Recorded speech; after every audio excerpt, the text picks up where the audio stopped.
प्रिय साथियों, gas testing का ये सेशन मैं गैस प्रॉपर्टी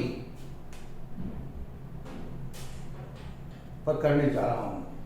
तो इसमें विभिन्न जो गैसेज हैं उनकी क्या फिजिकल या केमिकल प्रॉपर्टीज हैं, उसका नट एंड सेल में आपको चर्चा करूंगा। सर्वप्रथम गैस और खदान। खदान से पहले हम सरफेस में रहते हैं, ऊपर एटमॉस्फेरिक एयर में हम जो गैस सांस में या उस एटमॉस्फेयर से जो हम एक कस्टम है, वो गैस या ब्रीदिंग के थ्रू सांस लेना या रहना, लंग्स हमारा हैबिचुएटेड है उससे। तो इसलिए एटमॉस्फेयर जब चेंज होता है क्लोज सर्किट में, अंडरग्राउंड में जहां काम करते हैं, जहां पर गैस के जो विभिन्न एयर में जो विभिन्न गैसेज हैं उनके परसेंटेज चेंजेस होते हैं, तो उससे हमारा ह्यूमन बींग्स पर क्या इफेक्ट पड़ेगा, फिजियोलॉजिकल इफेक्ट क्या होगा, इसको समझने से पहले वो सारे गैस की प्रॉपर्टीज समझना जरूरी है। तो आइए ये गैस प्रॉपर्टीज समझिए। सर्वप्रथम पहला गैस में O2 गैस के बारे में बताता हूं। O2 गैस का फर्स्ट प्रॉपर्टी जो है कलरलेस होगा, ऑर्डरलेस, टेस्टलेस, रंगहीन, गंधहीन और स्वादहीन। क्लियर? इसके बाद ये स्लाइटली सोलुबल इन H2, पानी में कम घुलनशील, स्लाइटली कम घुलनशील है। लिटिल हैवियर एयर से थोड़ा सा भारी। O2 जो है टोटल जो एयर का डेंसिटी है उससे थोड़ा भारी है। Clear? Specific gravity 1.105। Next, most abundant element. पृथ्वी पर सबसे ज्यादा मौजूद रहने वाला तत्व है। 23% by weight in air. Air में 23% ऑक्सीजन का है by weight. 48% of earth crust. पृथ्वी के जो बाहरी अर्थ क्रस्ट है, पृथ्वी का जो कवर है ऊपर वाला, उस कवर में, अर्थ क्रस्ट में 48% ऑक्सीजन है। 89% ऑफ ओशन। ओशन माने समुद्र। समुद्र में तलहटी से लेकर के ऊपर पानी के लेवल तक विभिन्न जीव जंतु और वाटर, ये सब में ऑक्सीजन की मात्राएं जो है वो परसेंटेज में 89% ऑफ ओशन। ब्रीद यूज, इसको ब्रीदिंग में हम यूज करते हैं। एफिनिटी, केमिकल एफिनिटी है इसका, केमिकल रिएक्शन ऑक्सीजन से होता है जिसको ऑक्सीडेशन कहते हैं। और बर्न इन एयर में जल भी सकता है। तो ये प्रॉपर्टी जो है O2 का होगा। अब देखिए O2 का स्पेसिफिक ग्रेविटी और एयर का स्पेसिफिक, पहले हम आपको बताए हैं कि वेपर डेंसिटी, एटॉमिक वेट जो है उसका हाफ होता है। O2 है 16 हो तो 16 दूनी 32, तो वेपर डेंसिटी 16 होगा। अब 16 वेपर डेंसिटी है, लेकिन ये स्पेसिफिक ग्रेविटी का मतलब क्या होता है? Vapour density divided by vapour density of air 14.5, तो ये 1.105। तो आप क्लियर विभिन्न गैसों का स्पेसिफिक ग्रेविटी आप निकाल सकते हैं। खैर, यहां अब दूसरा जो गैस है N2, नाइट्रोजन जिसे कहते हैं, ये भी कलरलेस, ऑर्डरलेस, टेस्टलेस, क्लियर, गंधहीन, रंगहीन, गंधहीन और स्वादहीन। ये टेस्टलेस हुआ। लेस सोलुबल इन वाटर, ये भी बहुत कम पानी में घुलेगा। लिटिल लाइटर देन एयर, ये हवा से थोड़ा हल्का, थोड़ा सा हल्का है, हवा से बहुत हल्का नहीं, हवा के लगभग बराबर, इसलिए इसका स्पेसिफिक ग्रेविटी 1 नहीं है। हवा के कंपैरेटिवली में स्पेसिफिक ग्रेविटी निकालते हैं तो 0.967। इसको भी हम N2 को भी हम वेपर डेंसिटी निकाल सकते हैं, इसके बाद स्पेसिफिक ग्रेविटी निकाल सकते हैं एयर के जो 14.5 से भाग दे करके, तो पता चलेगा। ये एबंडेंट इन एयर, हवा में प्रचुर मात्रा में है, इनएक्टिव और इनर्ट गैस है, ये रिएक्शन नहीं करता है, इनर्ट गैस है। नाइट्रोजन हमेशा इनर्ट गैस है, जहां तहां इसको इनर्ट के रूप में नाइट्रोजन फिलिंग भी करते हैं। नाइट्रोजन की इसी प्रॉपर्टी के चलते खदान में जब कभी आग लग जाता है तो ये नाइट्रोजन गैस हम उसमें लिक्विड नाइट्रोजन हम करते हैं। इसका देखिए लिक्विड नाइट्रोजन जो है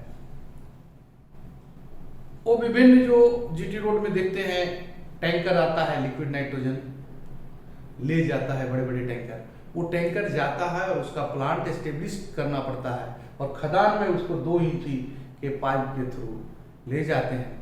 आप एक चीज ध्यान रखिए, ये लिक्विड नाइट्रोजन जहां पर थोड़ा लीकेज होगा, अगल बगल का जो चीजें हैं उस पर बहुत बुरा असर पड़ता है, तो वो पोर्शन को प्रोहिबिटेड किया जाता है। वहां पर खास करके कोई व्हीकल्स नहीं रखे जाते हैं, क्योंकि व्हीकल्स रखा जाएगा तो उसके टायर ब्रिटिल हो जाएगा और ब्रस्ट कर जाएगा, साइकिल मोटरसाइकिल सब ब्रस्ट कर जाता है। तो ये नाइट्रोजन फ्लशिंग कभी कभी माइंस में होता है, माइनिंग मैन इसके इंपॉर्टेंस समझते हैं, और ये फ्लशिंग जहां होता है नाइट्रोजन फ्लशिंग, वहां ऑक्सीजन की मात्रा कम होगा, फ्लैम सेफ्टी लैम्प जला के रखेंगे और रेस्क्यू ट्रेन पर्सन के निगरानी में ये किया जाएगा। तो खैर ये नाइट्रोजन का प्रॉपर्टी आप जान रहे हैं तभी तो उसको आग बुझाने में है, इसलिए ये प्रॉपर्टी आपको समझना। तो इनएक्टिव और inert gas, non supporting of life, nitrogen खाली सांस लीजिएगा तो आपको ये जीवन नहीं देगा, ये जीवन को सपोर्ट नहीं करता है, इसीलिए non supporting of life. Non supporting of combustion,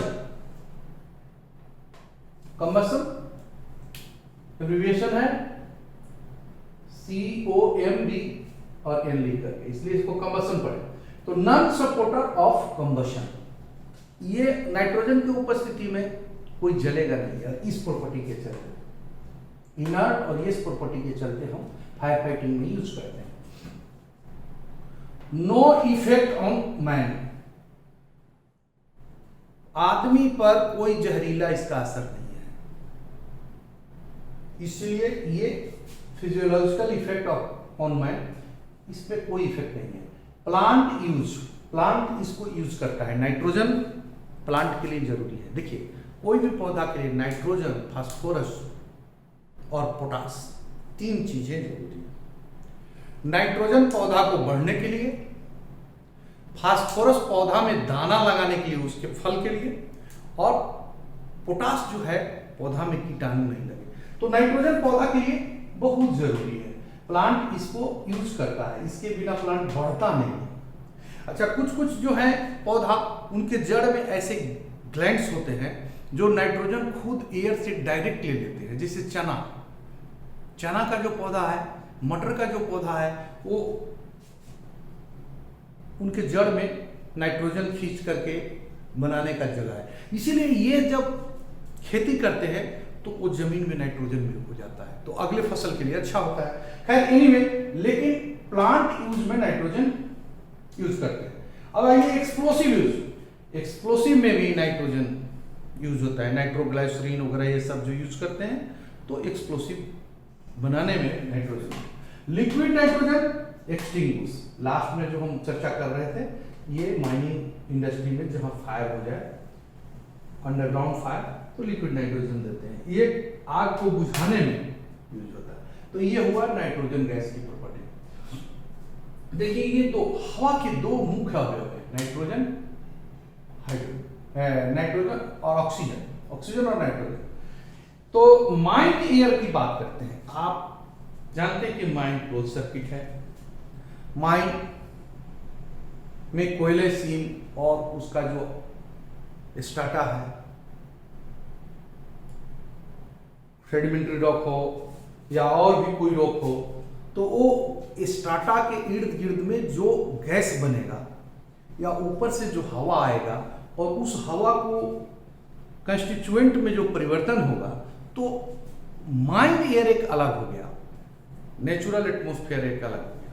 natural atmosphere air जिसमें आदमी हैबिचुएटेड है सांस लेने के लिए, और माइंड एयर है जो उसके कंस्टिट्यूएंट में कहीं कहीं परिवर्तन हो जाता है, जैसे ऑक्सीडेशन करेगा, जितना कोयला है तो ऑक्सीजन ऑब्जॉर्व हो जाएगा, ऑक्सीजन की परसेंटेज कुछ कम हो जाएगी, तो mind air natural atmosphere air के कंपेरिजनली कम होता है। कभी कभी ओरल में पूछ देता कि माइंड एयर और एटमॉस्फेरिक एयर में, नॉर्मल एयर में क्या अंतर है, तो इसीलिए माइंड एयर में परसेंटेज आपको हम बताते हैं। O2 का परसेंटेज 20%। अब इसके साथ साथ कंपेरिजन देख लीजिए, एटमॉस्फेरिक, नॉर्मल एटमॉस्फेरिक एयर में 21 होता है, तो थोड़ा 21 से कम हो गया। नाइट्रोजन 79 के लगभग रहता है, CO2 0.3, क्लियर है, CO2 0.3, CO2 बहुत ही कम मात्रा में होता है, 0.03 ऐसे एटमॉस्फेयर में होता है, नॉर्मल एटमॉस्फेयर में होता है, लेकिन माइंड में ये CO2 बढ़ेगा। CO2 कैसे, ऑक्सीजन को कंज्यूम किया और CO2 बना, तो ये माइंड एयर मिला। और मीथेन आप तो जानते हैं, पढ़े इंटर स्पेस जो होता है, molecular inter space, intermolecular space, उसमें ऑब्जर्व रहता है CH4, और जब कोयला निकालने के समय में माइंड के एटमॉस्फेयर में बढ़ेगा तो 0.5% मोटा मोटी मिलता है डाइल्यूट होकर के, और अदर गैस ट्रेस मात्रा में रहते हैं। तो ये हुआ माइंड एयर का एक सैंपल हो गया, इसमें थोड़ा मोड़ा अंतर हो सकता है, बट ये माइंड के स्टूडेंट को ये जानना जरूरी है कि माइंड एयर और नॉर्मल एटमॉस्फेयर से माइंड एयर में क्या क्या कम होगा।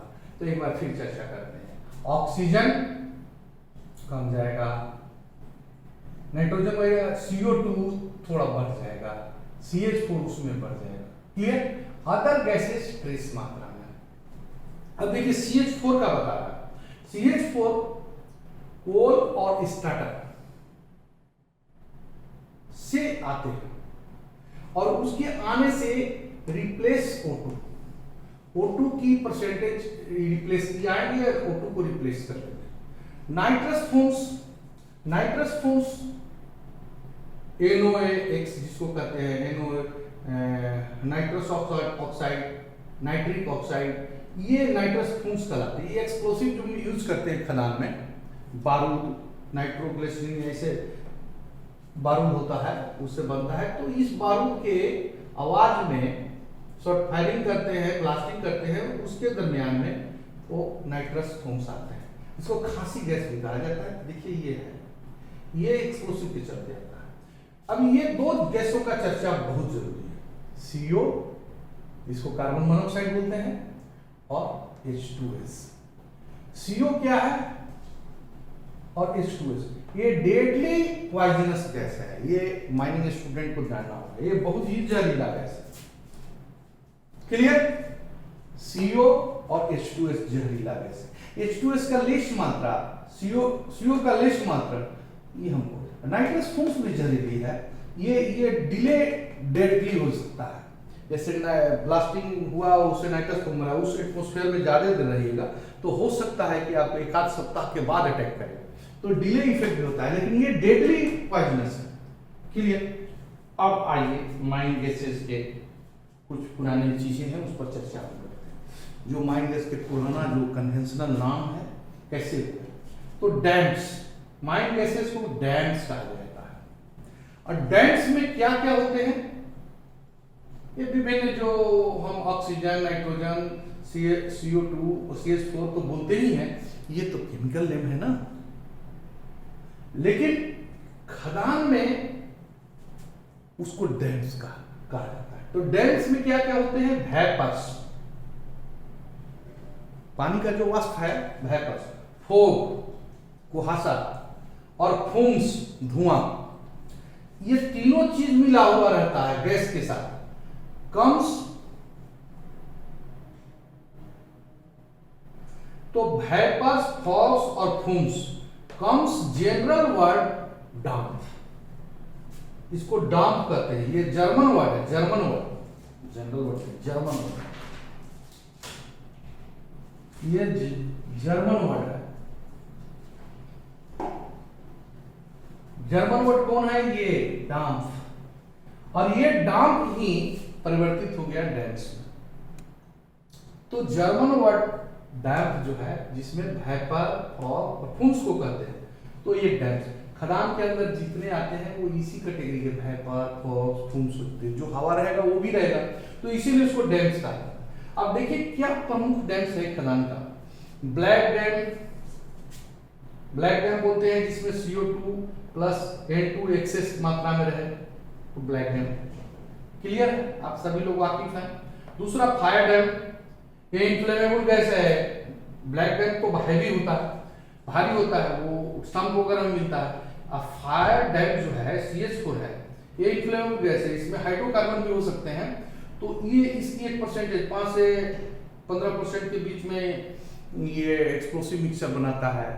ये मीथेन एक्सप्लोजन या फायर डैम एक्सप्लोजन के नाम से जानते हैं। तो ये एक्सेस यदि मीथेन हो गया तो ऑक्सीजन की मात्रा कम हो जाएगा, डिफिशियंसी ऑफ ऑक्सीजन का इफेक्ट होगा। तो इसीलिए फायर डैम को ज्यादा समझना होगा, ब्लैक डैम को ज्यादा समझना होगा। अब आ गया व्हाइट डैम, जो सबसे डेडली बताया CO।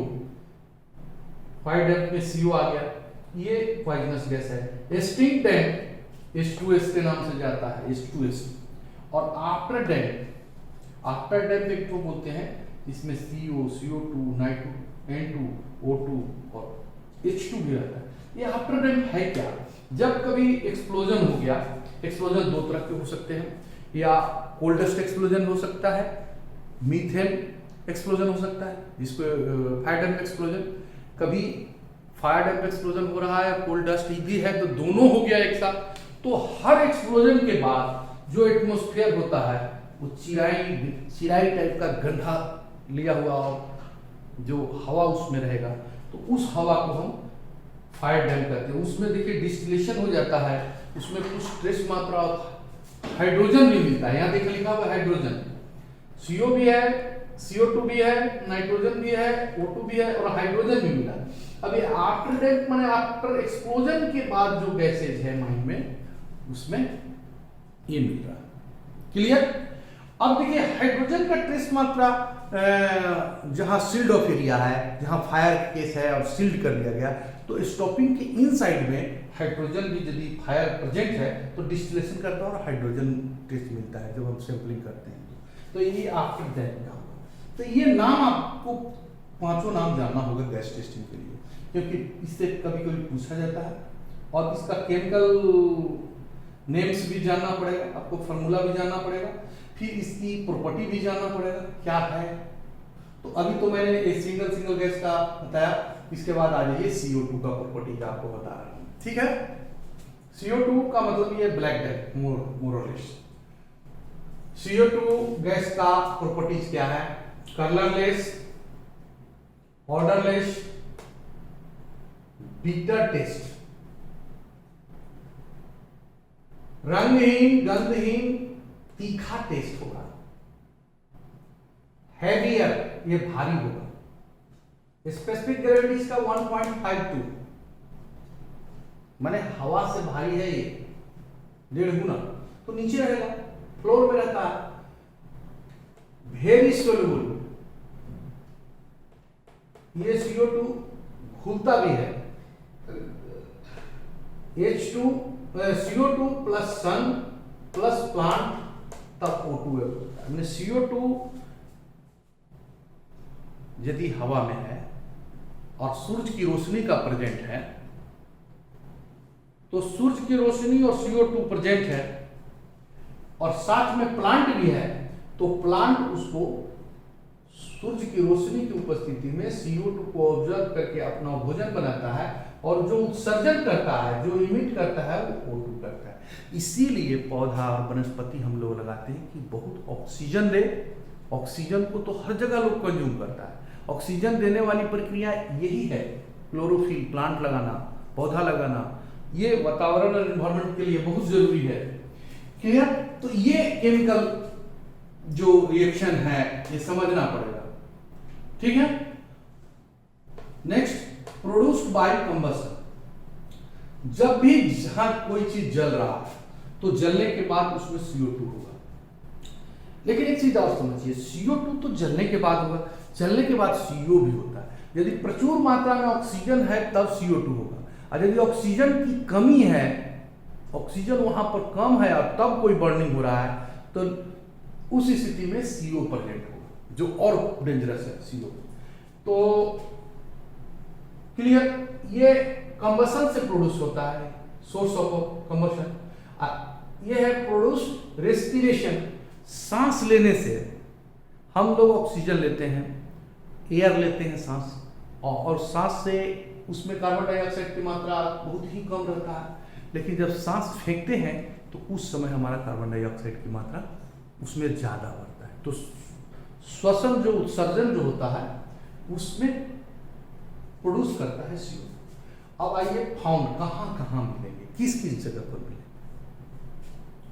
स्वाम, जहां दलदल है। अरे भाई, दलदल कहाँ होगा? जहां पानी होगा। पानी कहाँ होगा? जहां सबसे गहरा है, जैसे सम्प, खदान का सबसे डीप मोस्ट पोर्शन, जहां पानी से भरा हुआ, पानी सबसे नीचे जाएगा तो सम्प, और उस सम्प के पास ये ब्लैक डैम मिलेगा, CO2 मिलेगा। इवन होलो, कोई छेद है, कोई गहरा गड्ढा है, तो उस गड्ढा में मिलेगा, दलदल में मिलेगा, गड्ढा में मिलेगा, और सम्प के पास मिलेगा, सम्प जहां पानी है। वेल, कुआं में मिलेगा, और डीप वर्किंग जहां है वहां डीप वर्किंग में मिलेगा। तो ये पोजीशन है, जगह पोजीशन है। अभी आप हाल फिलहाल पेपर में पढ़े होंगे कि एक कुआं था, उसमें जहरीले गैस थी और लोग गए, वो मर गए। एक्चुअली कुआं को साफ करने के लिए गए थे, और बहुत नीचे होने के चलते वहाँ पर ब्लैक डैम CO2 हो गया, ऑक्सीजन का डिफिशियंसी हो गया, और वो लोग बेहोश हो गए और उसमें मर गए। उनके बाद 3 वो बॉडी निकाला गया। ऐसे बहुत सारा घटना है।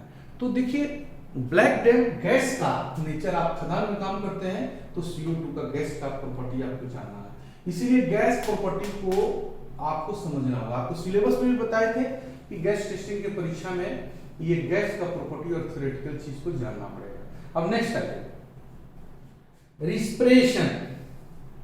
आखिर इतना जो विशेषज्ञता है, हवा क्यों जरूरी है, ऑक्सीजन क्यों जरूरी है, पॉइजनस गैस क्यों नहीं जरूरी है। आप जहां भी अंडरग्राउंड माइंस या सरफेस माइंस जहां भी यूज करते हैं, ह्यूमन बींग्स काम करेगा, वहां उसको नेचुरल, उसके हेल्थ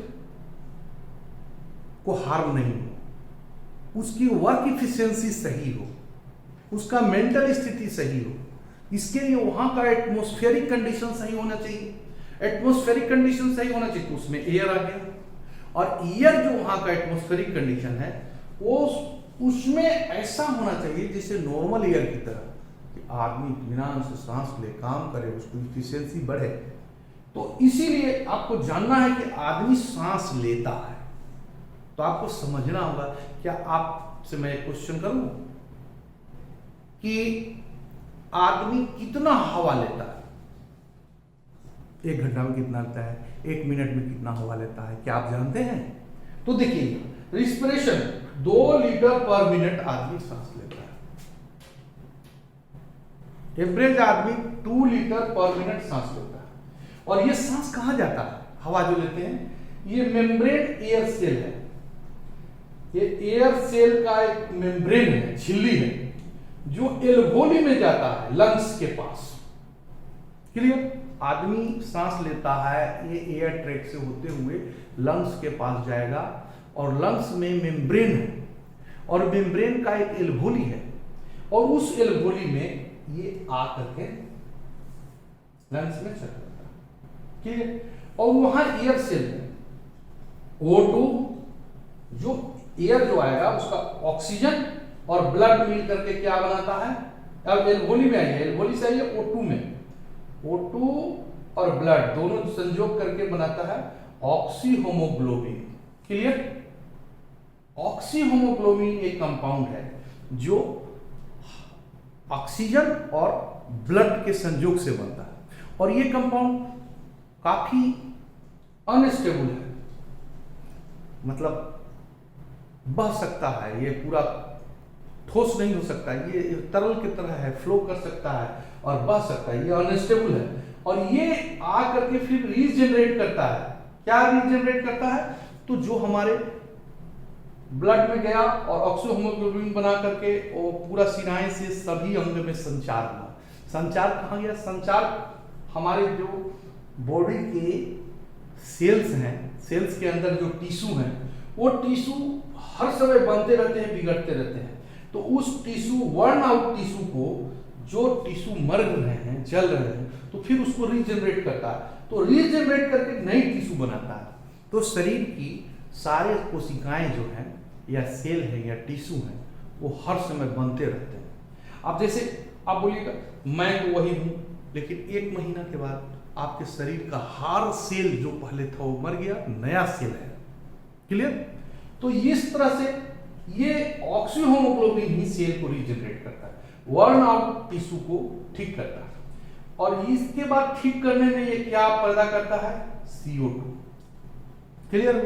जब सेल का फॉर्मेशन होता है, पुराने सेल मरते हैं, नए सेल बनते हैं, उस स्थिति में ऑक्सीजन और ब्लड मिलके होमोग्लोबिन, ऑक्सीहोमोग्लोबिन बनाया। और ऑक्सीहोमोग्लोबिन जो है वो बनाने के दरमियान में, वर्न आउट टिश्यू को ठीक करने के दरमियान में CO2 प्रोड्यूस करते हैं। और ये लंग्स से होकर के एक्सपायरेशन, मतलब ये लंग्स से फिर एक्सहेल हो जाता है, एक्सपायरेशन, CO2 को फेंक देते हैं। तो हम लोग सांस लेते हैं हवा, उसमें CO2 कम रहता है और फेंकते समय CO2 ज्यादा रहता है। मैं समझता हूँ कि टॉपिक समझिए, ये ह्यूमन बींग्स का है, ये इंजन सभी लोगों के अंदर है। जितने माइनिंग स्टूडेंट हैं सभी सांस लेते हैं, और सभी का कैसे फंक्शन होता है ये जानना जरूरी है। और माइंड के अंदर जो हवा है उसका असर इसी सिस्टम पर होता है। क्लियर? तो ये जानना जरूरी है। अब आइए कुछ बातें फिर अगेन कर लेते हैं। 2 लीटर पर मिनट हम लोग सांस लेते हैं। हवा हमारा एल्वोली में जाता है, जहां पर मेम्ब्रेन टाइप का एयर सेल बने हुए हैं। उस एयर सेल में हवा से में मौजूद ऑक्सीजन और ब्लड मिलकर के ऑक्सीहोमोग्लोबिन बनाता है, जो काफी अनस्टेबल होता है। वो जो वर्न आउट टिश्यू है उसको रीजनरेट करता है। रीजनरेट करने के समय CO2 निकलता है। CO2 लंग्स के द्वारा फिर एक्सहेल होता है, नाक से फिर हम बाहर फेंक देते हैं। तो ये छोटी सी चीजें हैं, लेकिन इसको समझें आप। क्लियर? अब एक फैक्टर और आता है, रिस्पिरेटरी क्वोशिएंट किसे कहते हैं? ये आपका ओरल का क्वेश्चन हो सकता है। ओरल का ये भी क्वेश्चन हो सकता है कि आप रिस्पिरेशन सांस कितना लेते हैं? हवा 2 लीटर पर मिनट। अब जितने जो रेस्क्यू रिकवरी में जो इंस्ट्रूमेंट बनाए जाते हैं और जो सेल्फ ऑक्सीजन सिलेंडर लगा करके हम कपल करते हैं मुंह में, उसका रेट जो रहता है, उसका भाव का रेट रहता है 2 लीटर पर मिनट एवरेज। ऐसा अच्छा एक चीज बताते हैं, ये 2 लीटर पर मिनट एवरेज बता रहा है। एक बच्चा इसे कम भी ले सकता है, एक कुछ बड़ा और यंग आदमी इसे ज्यादा भी थोड़ा ले सकता है, लेकिन 2 लीटर पर मिनट। इसलिए मशीन जो बनाया जाता है उसका भाव और 2 लीटर पर मिनट बनाया जाता है, जैसे पाल मोटर हुआ रेस्क्यू रिकवरी के लिए। अब आइए, ये जब रेस्क्यू रिकवरी के लिए बात कर रहे हैं तो ये क्वेश्चन भी पूछा सकता है, R2 क्या है?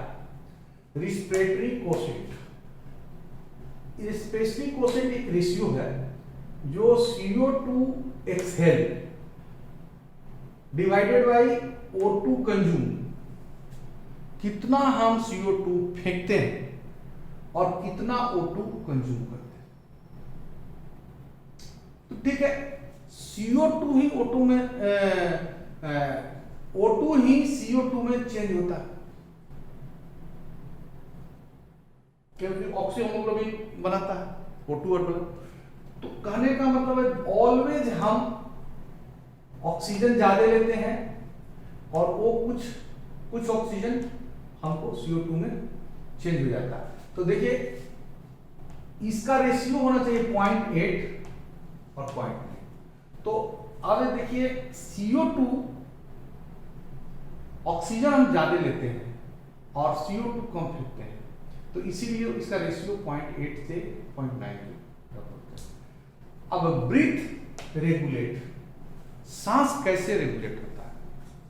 आखिर हम इसे सांस लिए, फिर अगर दोबारा फिर दूसरा स्टेप का सांस क्यों लेते हैं, फिर फेंकते हैं, फिर सांस लेते हैं, ऑटोमेटिक हमको इसके लिए सोचना नहीं पड़ता है, इसके लिए काम नहीं करना पड़ता है। ये कैसे होता है? अभी कोरोना काल में आप देख रहे हैं कि लोगों का ब्रीदिंग रेट कम हो गया, सांस नहीं ले पाते। क्यों? लंग्स है, लंग्स एक्चुएट करता है तो लंग्स पर इफेक्ट पड़ जाता है, लंग्स को खराब कर दे रहा है कोरोना। तो ब्रीथ रेगुलेट कैसे होता है? Breath regulate as CO2 in air cell of lungs और एल्वोली इक्वल टू 5.6%। जो एल्वोली है लंग्स में और वहां पर एयर सेल है, उस एयर सेल में CO2 5.6% रहेगा तो एक्चुअली लंग्स उसको फेंकेगा,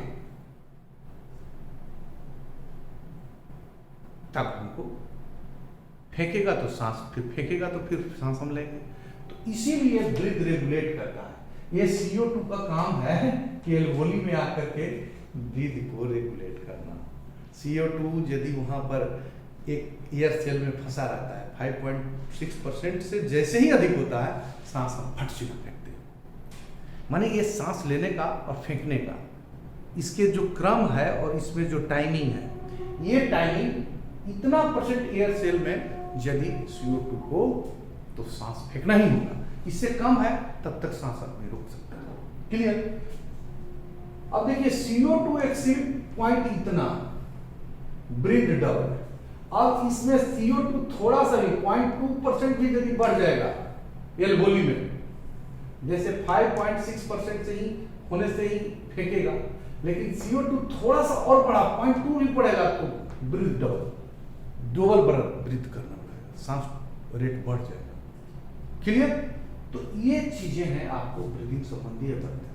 अब नेक्स्ट सेशन में हम आपको और सारे गैस की प्रॉपर्टी बताएंगे, और ये अब असली हम लोग गैस टेस्टिंग के थ्योरी क्लास में हम लोग जा रहे हैं, और कृपया इसको रिवाइज कर लीजिएगा।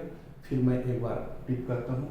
O2 का प्रॉपर्टी, N2 का property, mine air, dam, mine का विभिन्न गैसेस 5 प्रकार का, O2 का CO2 का प्रॉपर्टीज, और रिस्पिरेशन के बारे में आपको बताया।